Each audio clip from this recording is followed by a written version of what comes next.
வணக்கம் and welcome to Kamals Adupankarai.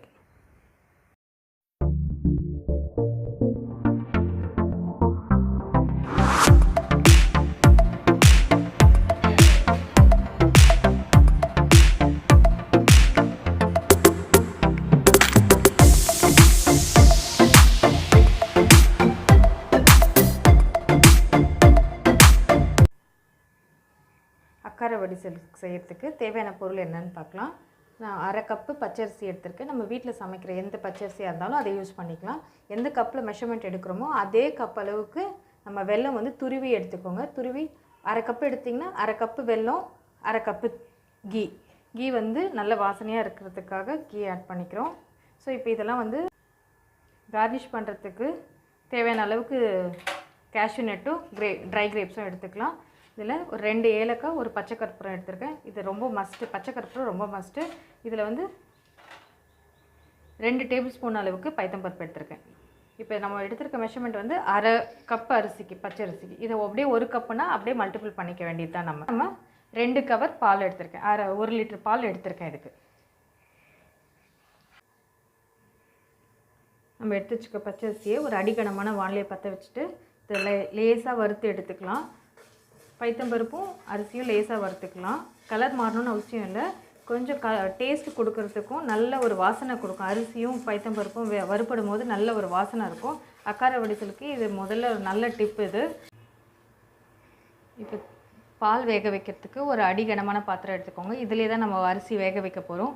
So அதனால் பாலை வந்து எப்போவுமே காய வச்சுட்டு தான் நம்ம அரிசியை ஆட் பண்ணணும். 1 லிட்டர் பால் நம்ம இப்போ தண்ணி சேர்க்காமல் இதில் ஆட் பண்ணியிருக்கோம். இதை ஆட் பண்ணணும், நல்லா கொதி வரட்டும். பால் நல்லா கொதி வந்து கொஞ்சம் திக்கு கன்சிஸ்டன்சி வரட்டும். அதுக்கப்புறமா நம்ம இதில் அரிசி போட்டு வேக வைக்கலாம். வறுபட்டுருச்சு, நல்லா கை பொறுக்கிற அளவுக்கு சூடு இருந்தால் போதும். ஸோ கலரும் கொஞ்சம் சேஞ்ச் ஆகிடுச்சு. இந்த டைமில் நம்ம இதை எடுத்து ஒரு பிளேட்லேயோ இல்லை பவுல்லையோ ட்ரான்ஸ்ஃபர் பண்ணிடலாம். பைத்தம்பருப்பு எடுத்து வறுத்துக்கலாம். இதெல்லாம் காட்டாது.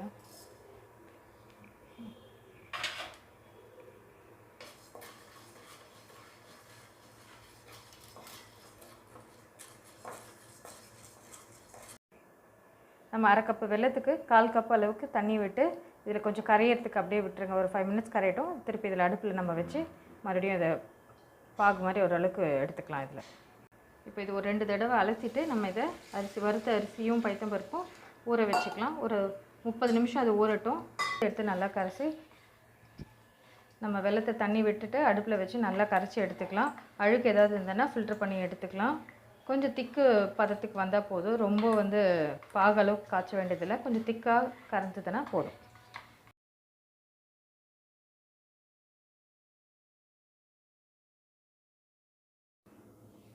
ஸோ இப்போ இந்த பாலையே கொஞ்சம் நம்ம எடுத்து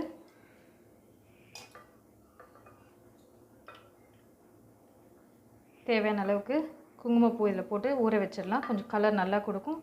அதே போல் நல்ல வாசனையும் கிடைக்கும். நல்ல குங்குமப்பூவாக இருந்தால் நல்ல வாசனை கிடைக்கும். கலர் வந்து உடனே சேஞ்ச் ஆகாது. நம்ம கடையில் ஒரு நல்ல குங்குமப்பூ உடனே கலர் சேஞ்ச் ஆச்சுன்னா அது வந்து நல்ல பியூரிட்டியாக இருக்கிற குங்குமப்பூ கிடையாது. ஒரு 10 நிமிஷம் 15 நிமிஷம் எடுத்து தான் வந்து நம்மளுக்கு வந்து குங்குமப்பூ கலர் சேஞ்ச் ஆகும் சூடான பாலில் விட்டோன்னா. ஸோ இப்போது பாலில் வந்து ஒரு விட்டாச்சு, சூடான பாலில் விட்டாச்சு. ஒரு 10 நிமிஷம் இது தனியாக இருக்கட்டும்.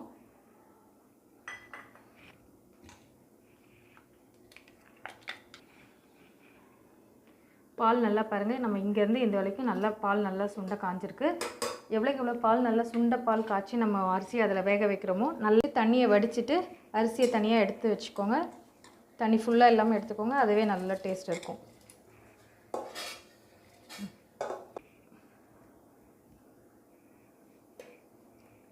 நம்ம அரிசியை வறுத்து ஊற வச்ச அரிசியை நம்ம இதில் ஆட் பண்ணியாச்சு. இப்போ இதை நான் வந்து அப்படியே வச்சு தான் வேக வைக்க போகிறேன். இல்லை உங்களுக்கு ஃபாஸ்ட்டாக டைம் இல்லை, கடகடன்னு சமைக்கணும் அப்படின்னு நினச்சிங்கன்னா பால் இன்னும் கொஞ்சம் தண்ணியோ இல்லை பாலோ இன்னும் ஆட் பண்ணிவிட்டு ஒரு 3லேருந்து 4 விசில் எடுத்துட்டிங்கன்னா நல்லா குழஞ்சி கிடச்சிரும் நமக்கு அக்கரவடிசலுக்கு. நான் இப்போ அப்படி டைரெக்டாக நின்று வேகணும் அப்படின்றதுக்காக நான் அப்படியே டைரெக்டாக வச்சு ஓப்பன்லேயே வச்சு தான் நான் குக் பண்ண போகிறேன். இதை ஸோ இப்போ இது நல்லா வேகட்டும். இது வெந்து குழஞ்சி வர டைமுக்கு நம்ம இதை பார்க்கலாம்.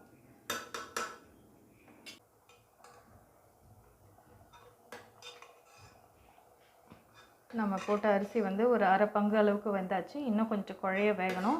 இந்த பால் போதும். இந்த பால் சுண்ட சுண்ட இந்த பதம் வந்து நமக்கு கிடச்சிடும்.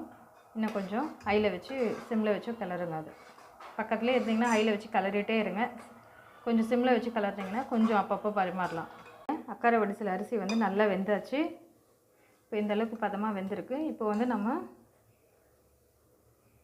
பால் ஆட் பண்ணிடலாம். சாஃப்ரான் கலந்த பால் இதில் ஆட் பண்ணிடலாம்.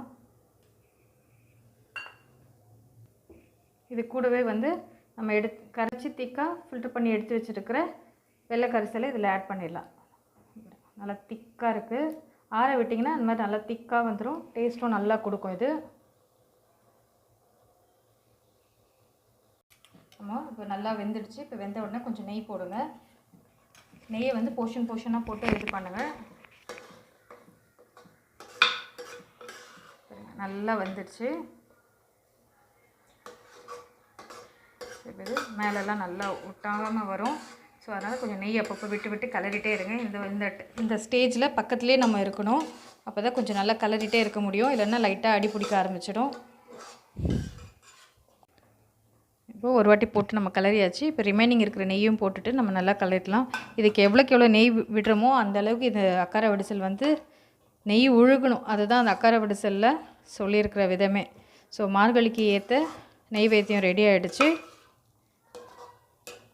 நம்ம இதை ஒவ்வொரு பாசுரத்துக்கு மார்கழியில் இருக்கிற திருப்பாவை திருவெம்பாயில் இருக்கிற ஒவ்வொரு பாசுரத்துக்கு ஒரு நெய்வேத்தியம் இருக்குது. அந்த நெய்வேத்தியம் லிஸ்ட் என்ன டிஸ்கிரிப்ஷனில் நான் பாக்ஸில் கொடுக்குறேன்.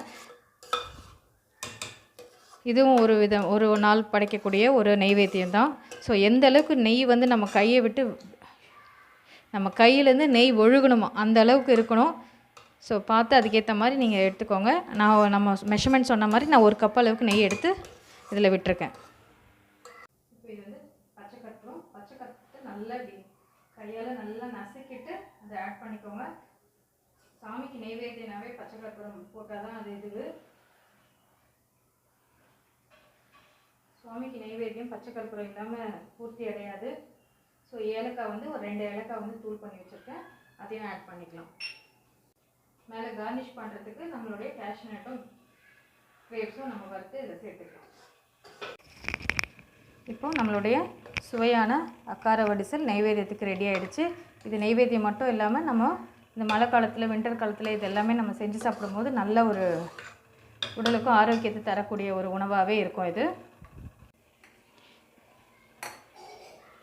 நெய் சூடாகிடுச்சு. இதில் நம்ம எடுத்து வச்சுருக்க கேஷ்நட்டு எவ்வளோ தேவையோ அந்தளவுக்கு ஆட் பண்ணிக்கலாம். கேஷ்நட் வதங்கின உடனே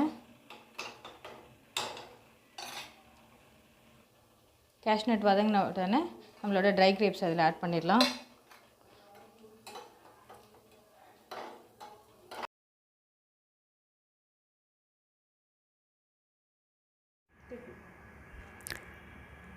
இந்த வீடியோ உங்களுக்கு பிடிச்சிருந்தா சப்ஸ்கிரைப் பண்ணுங்கள். கூடவே இருக்கிற பெல் ஐக்கான் பட்டனை கிளிக் பண்ணுங்கள். ஃபர்தர் நோட்டிஃபிகேஷன்ஸு உங்களுக்கு கண்டினியூ ஆகிறதுக்கு அது ஹெல்ப் ஆகும். உங்களுக்கு இந்த வீடியோ பிடிச்சிருந்தா லைக் பண்ணுங்கள். ஏதாவது கமெண்ட் பண்ணணுன்னு இருந்தால் கமெண்ட் செக்ஷனில் கமெண்ட் பண்ணுங்கள். இது யூஸ்ஃபுல்லான வீடியோவாக இருந்தால் உங்கள் ஃப்ரெண்ட்ஸ் ரிலேட்டிவ்ஸ்க்கு ஷேர் பண்ணுங்கள். மறக்காமல் சப்ஸ்கிரைப் பண்ணிவிடுங்க.